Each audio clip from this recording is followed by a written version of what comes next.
Okay, we're outside the house now. We're going to talk about where we tied into the existing sewer line.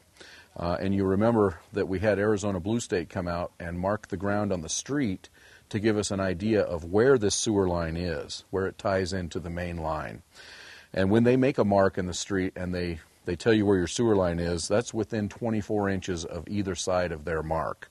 That's why, well, that's why this hole is so big, because we didn't know exactly where the line was. And you can see this is our main line down here.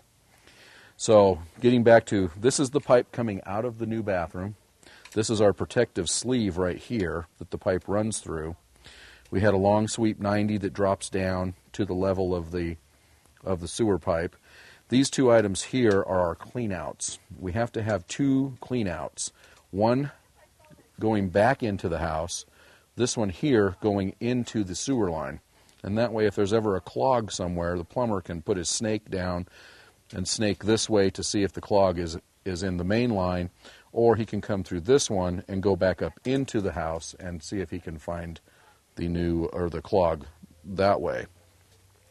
This is all ready. We've been finaled. The inspector approved this, so we're at the point now where we're ready to backfill this hole.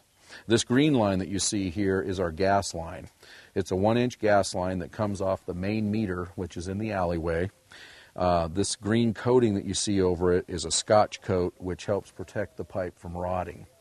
And we discovered this pipe here when we were excavating to find the sewer pipe. And it travels up and into the house from here. So this will all just get backfilled, and then we're done with this part of the project.